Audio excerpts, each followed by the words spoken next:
Le delta de la Volga, près d'Astraragne, c'est ici que le plus grand fleuve d'Europe se jette dans la mer Caspienne. Ce cadre unique fait de cette région un haut lieu de la pêche.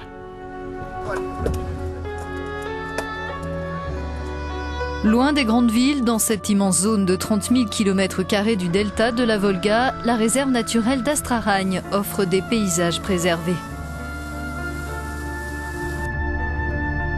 Sa vie sauvage, très riche, est protégée depuis le début du siècle dernier et ici la présence humaine est rare. Nous croisons uniquement des pêcheurs dont la pratique est autorisée. Ces passionnés viennent de toute la Russie, voire de l'étranger. La pêche est excellente ici, il y a beaucoup de poissons de toutes sortes. On doit juste savoir comment les prendre. Des campements de toiles de tente sont disséminés le long de la Volga. Pendant que certains s'installent sur les berges, d'autres font un trajet d'1 heure en bateau pour rejoindre l'embouchure du fleuve. Comme ce père et son fils, des habitants de la région, qui viennent ici depuis les 5 ans du garçon. Pour eux, pêcher représente plus que d'attraper du poisson. Quand on est ici, c'est comme si on fusionnait avec la nature. Cette ligne devient une sorte de lien.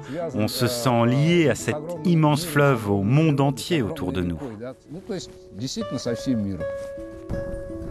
D'après Igor, pêcher, ce n'est pas tuer des poissons, c'est un jeu de réflexion pour trouver comment tromper les instincts des animaux.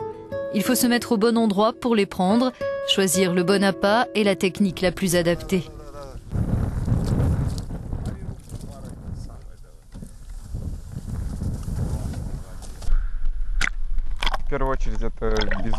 On a une montée d'adrénaline quand un poisson mord et tire sur la ligne. On a envie de l'attraper, on veut être le meilleur et on veut que la prise soit grosse. Comme beaucoup d'autres, Igor et Artyom pêchent pour le plaisir et même s'ils espèrent des prises d'au moins 4 kilos, c'est surtout la quête qu'ils apprécient.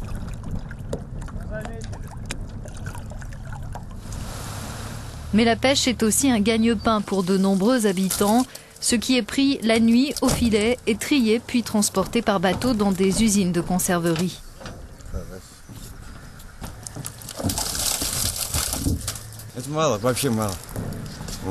Il n'y a pas grand-chose. D'habitude, la pêche est meilleure.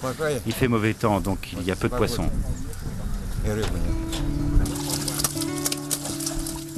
Mais il n'y a pas que les conditions météo qui sont en cause. Les gros poissons se font de plus en plus rares.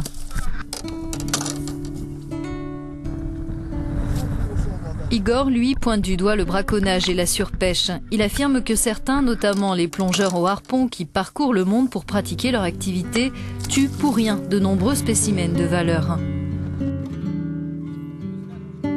Nous remettons à l'eau toutes nos prises.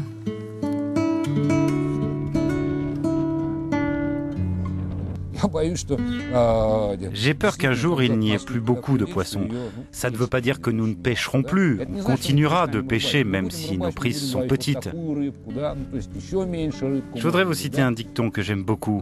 Quand le dernier arbre aura été abattu, que le dernier poisson aura été pêché, alors on se rendra compte que l'on ne peut pas manger notre argent.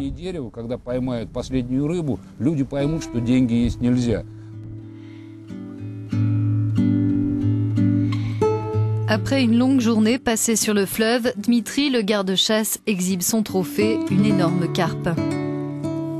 Elle va servir de base à un plat traditionnel et obligatoire après une partie de pêche en Russie, la oura, un bouillon très savoureux préparé sur un feu de bois avec du poisson extra frais.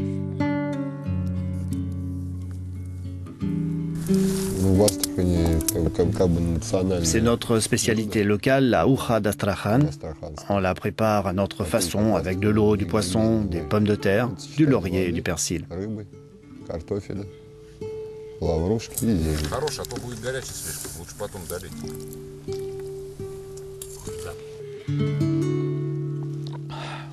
Nous étions dans la région d'Astraragne. Dans 2 semaines, nous voyagerons de Moscou à Vladivostok en empruntant la plus longue ligne de chemin de fer du monde, le Transsibérien. Rendez-vous dans notre prochain Russian Life.